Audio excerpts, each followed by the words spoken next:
Voilà, nous poursuivons maintenant après la pause avec le Burkina Faso. On parle de la présidentielle. L'ex-premier ministre de la transition au Burkina Faso, Yacouba Isaac Zida, en exil au Canada, sera investi le 25 septembre prochain candidat de son parti politique pour la présidentielle du 22 novembre. L'annonce a été faite mercredi par son parti, le Mouvement patriotique pour le salut, MPS. C'est un parti de l'opposition. Le président du MPS, Augustin Loada, informe l'ensemble des militants, des sympathisants et alliés que le congrès d'investiture du candidat du MPS à l'élection présidentielle de novembre se tiendra le 25 septembre. On parlait tout à l'heure, Vivien Tomi, avant la pause du Mali, où des militaires veulent avoir le pouvoir. On est au Burkina, Zida avait eu le pouvoir, et puis finalement, il a semblé en avoir gardé un goût au point où il veut se lancer dans la course à la présidentielle. Vous savez que le pouvoir est un virus. Quand ça vous prend, vous y prenez goût et vous voulez, s'éterniser au pouvoir, revenir toujours si vous perdez votre fauteuil. Aujourd'hui, le problème de M. Zida, c'est que s'il vient au Burkina Faso, il peut être appelé devant la cour militaire. Parce que vous savez, le Burkina, contrairement à d'autres pays, dispose d'un tribunal militaire où tous ceux qui sont des hommes en uniforme répondent de leurs faits. Et ici, il est reproché à M. Zida d'avoir déserté l'armée en temps de paix, comme l'expression militaire le dit. Mais ici, moi, je ne sais pas trop ce que M. Zida veut. C'est trop facile de rester au Canada et puis de demander à ses poulains sur le terrain de faire le travail et de revenir pour s'ériger en chef, et on n'est même pas sûr que votre candidature va passer parce que vous pouvez répondre devant la justice. Pourquoi ne pas choisir une autre personne sur le terrain pour pouvoir représenter le parti? Parce qu'un parti, c'est pas quand même une seule personne. Donc je pense qu'il est temps que les leaders africains qui veulent servir de modèle donnent effectivement de ces leçons-là à tout le continent. Je suis exilé au Canada, je viendrai faire la campagne pour le candidat de notre parti. Vous m'avez proposé comme candidat, pour ne pas perdre la chance à notre parti, je propose qu'on choisisse une autre personne et que moi je fasse la campagne pour cette personne. Et si jamais il gagnait et cette personne gagnait, alors peut-être que au prochain mandat, la personne aussi va me laisser pour que je me présente au nom du parti. Et ainsi, on a l'alternance en tant qu'individu, l'alternance en tant que parti, et le pays devrait aller mieux. Mais tout comme le pouvoir, ou ceux qui sont au pouvoir veulent s'éterniser au pouvoir, ceux qui sont aussi dans l'opposition ne veulent pas effectivement laisser d'autres personnes agir au nom de tout le monde. Je pense que c'est le problème qu'il y a aujourd'hui avec Zida. Est-ce que la justice va blanchir M. Zida pour que sa candidature soit acceptée pour ces élections? La question reste toujours posée. Bon, surtout que le 25 septembre, ce n'est pas loin.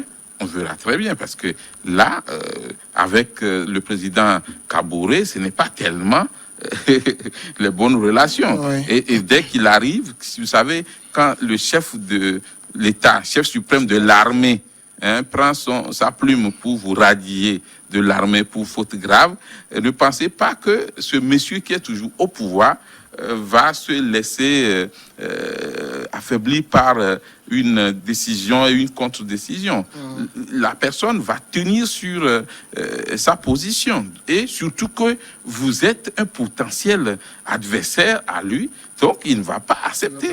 Et tout ce qu'on dit dans ce cas, c'est que, bon, je suis l'exécutif, je laisse la justice faire son travail, sachant très bien que, bon, il y a souvent de bonnes relations entre tous les pouvoirs.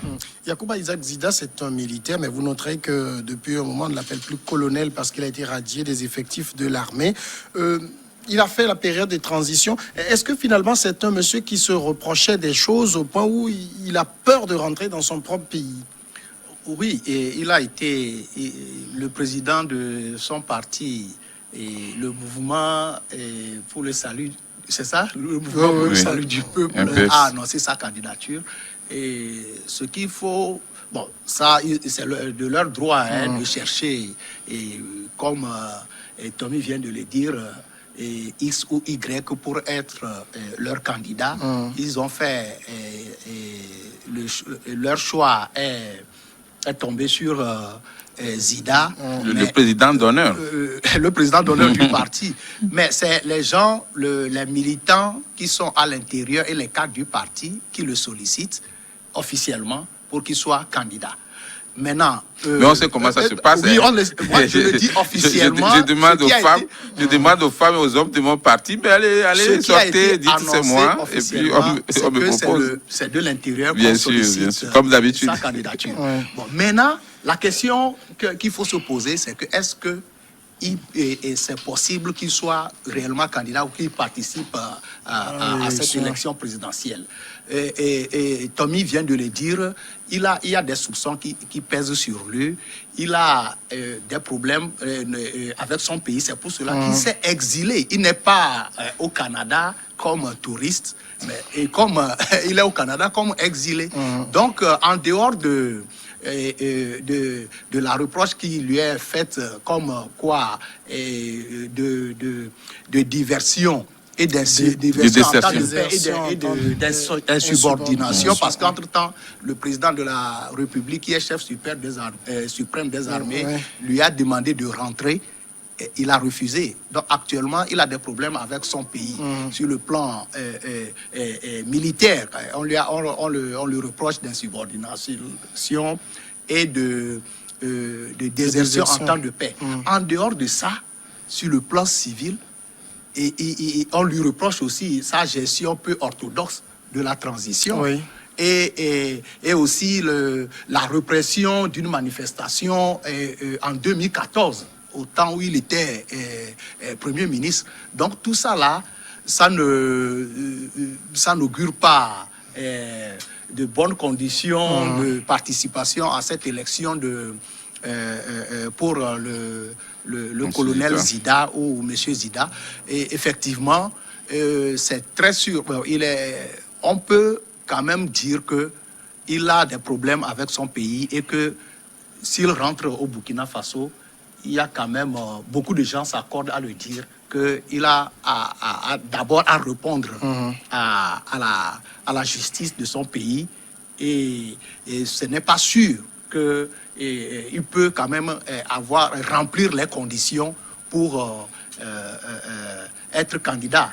Bon, je ne sais pas si au niveau du Burkina Faso, s'il n'y a pas des dispositions qui obligent tout candidat à résider dans le pays quelque temps donné avant ces élections-là. Et c'est sûr qu'il y a ces conditions-là qui sont posées par le code électoral du Burkina Faso. Et en dehors de ça, avec ces problèmes, avec la justice militaire d'abord, et aussi la justice civile, que ça serait très très difficile pour qu'il puisse être retenu pour participer à cette élection présidentielle. Alors, son parti politique, le Mouvement patriotique pour le salut, le maintient candidat, alors que lui-même maintient un certain flou sur ses intentions. Il n'a jamais accepté sa désignation comme candidat du parti. Il avait maintenu le flou pendant un temps. Mais avant que le président du parti ne fasse cette déclaration pour inviter même les militants à la rencontre du 25 septembre, il y a eu un accord. Donc, il a accepté finalement, et c'est pour ça même qu'il est entendu. Bon, maintenant, est-ce qu'il va rentrer effectivement? Bon, on ne sait pas trop. Est-ce qu'on va effectivement le prendre, le désigner comme candidat alors qu'il est absent du pays aussi? C'est possible, ça a été fait dans plusieurs pays par plusieurs partis politiques. Aujourd'hui, ce qui est sûr, avec l'annonce ou bien le communiqué du parti de M. Zida, on sent qu'il a déjà accepté. S'il n'a pas accepté, effectivement, on ne peut pas être aussi affirmatif qu'on l'est dans le communiqué. Tout reste maintenant au niveau de la décision de la justice, surtout de la justice militaire. Parce que, alors, aujourd'hui aussi, un autre problème juridique se pose. Monsieur Zida a été radié de l'armée. Est-ce qu'il va répondre directement devant la justice civile ou on va lui remettre encore le manteau de colonel pour qu'il réponde devant la justice militaire. Ce qui est sûr, ça pourrait être aussi les deux. C'est-à-dire qu'il va répondre de tout ce qui concerne l'armée devant la justice militaire et après aussi, sur sa gestion de la transition, il peut être appelé à la justice. Alors, ce qui est sûr, quand on voit ce schéma, on peut dire qu'on s'apparente vers un processus judiciaire sans fin, hein, avant même la tenue de ces élections qui sont très proches. Aujourd'hui, on peut se poser la question de savoir, est-ce que c'est pas juste pour pouvoir avoir la possibilité de revenir dans son pays, ou pour tester encore le pouvoir et être sûr qu'on ne lui en veut plus tellement que M. Zida a fait faire cette annonce-là. De toute façon, les jours à venir vont nous édifier encore plus sur ce qui va se passer dans ce pays où on ne pardonne pas aux militaires qui ont déserté et surtout quand on précise un moment de paix. Parce que quand c'est un temps de guerre, on se dit peut-être que c'est à un moment tu as voulu sauver ta vie, donc tu as fui. Mais en temps de paix, si tu fuis, qu'est-ce que tu as apporté avec toi comme secret de l'armée? Qu'est-ce que tu as gardé comme arme? Ainsi de suite, et comme relation secrète avec d'autres services de renseignement ou d'autres armées des pays amis. Donc, avec le poste qu'il a occupé, on ne doit pas quitter le pays comme ça, mais il peut arriver, et la loi le reconnaît aussi, qu'on soit appelé à s'exiler. Aujourd'hui, M. Zida doit se préparer, arriver à Ouagadougou, à répondre devant la justice militaire ou civile, avant même d'aller déposer sa candidature. Est-ce que lui-même, vous pensez qu'il serait prêt à affronter la justice du pays, ou simplement cette déclaration de candidature est une stratégie du parti pour pousser le pouvoir finalement à vouloir discuter avec lui? On a besoin de paix dans la situation actuelle. On ne va pas entrer dans une logique de harcèlement d'un candidat. Il y a tout ça aussi à ne pas perdre de vue. Hein. Oui, et on peut amener à dire que cette déclaration fait partie de la stratégie de communication de son parti. Parce qu'il y a dans d'autres pays aussi, nous savons qu'il y a certains candidats qui sont exilés, et qui sont à l'exil, mais qui toujours demandent à rentrer au pays et à être candidats aux élections dans leur pays. Donc, peut-être que le parti n'est pas aussi sûr que le candidat qu'il désigne, M. Zida, pourrait répondre, pourrait revenir au pays pour briguer cette magistrature suprême ou participer à l'élection présidentielle. Mais toujours est-il qu'on a quand même, avec cette déclaration, peut-être que beaucoup ne savent plus que ce parti existe, mais avec cette déclaration, je me dis qu'on se rappelle de ce parti et on sait aussi compter avec ce parti. N'oubliez pas que dans les opérations électorales, chaque parti veut se positionner. Peut-être qu'en faisant cette annonce, et si le président ou M. Zida ne pourrait pas se présenter, mais les gens vont faire la cour à son parti. Et chacun veut se positionner, mais je crois que cette annonce... Ou bien lui-même va s'allier. C'est quand même une stratégie un autre de communication. Candidat. Et il va s'allier, peut soutenir un autre candidat pour ramener aussi peut-être...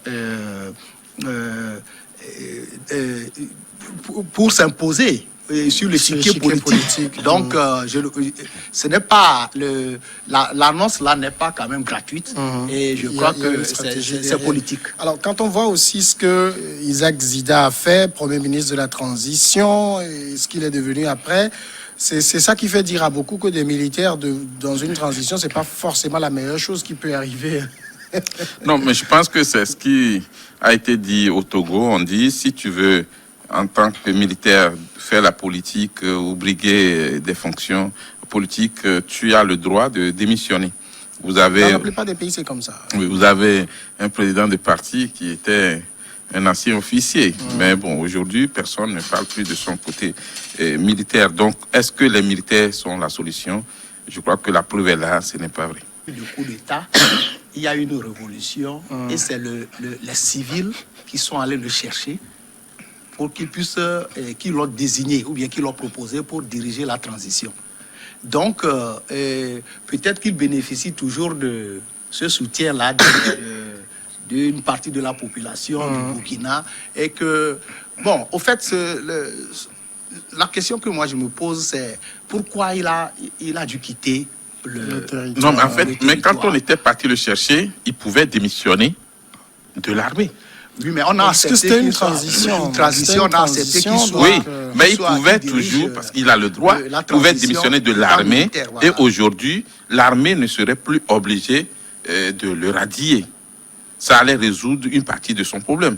Mais il ne l'a pas fait. Il a gardé ce statut, peut-être avec tous les privilèges qui l'accompagnent. Peut-être la radiation, c'est plus lié au fait que d'abord il a quitté le territoire. Bien sûr, il a déserté. Puisqu'il a sa famille au Canada, oui. Sa femme et ses enfants qui sont au Canada, sans autorisation. On dirait comme s'il a quelque chose à se reprocher après sa gestion de la transition. Non, vous savez qu'après chaque transition, il y a toujours les casseroles qui sont derrière. Et c'est après, effectivement, vous qu'on cherche à voir ce qu'il y a dans ces casseroles-là. Et M. Zida sait très bien que la justice du Faso l'attendait. Alors, aujourd'hui, le mot exil répond à beaucoup de questions. Il n'est pas parti en voyage de son propre gré. Il était obligé de quitter le pays. Pour sécuriser, pour mettre en sécurité sa vie, pour sécuriser peut-être ses biens et aussi protéger son honneur. Mais aujourd'hui, M. Zida devrait s'assurer d'une chose. Je reviens au Faso, je vais répondre des accusations parce que jusqu'à présent, il est présumé innocent jusqu'à ce qu'un procès détermine sa culpabilité dans telle affaire ou dans une autre. Maintenant, si c'est juste un effet d'annonce aussi, ça, c'est mauvaise répercussion. Parce que là, dans le futur, on ne prendra plus au sérieux les déclarations de son parti et de lui-même.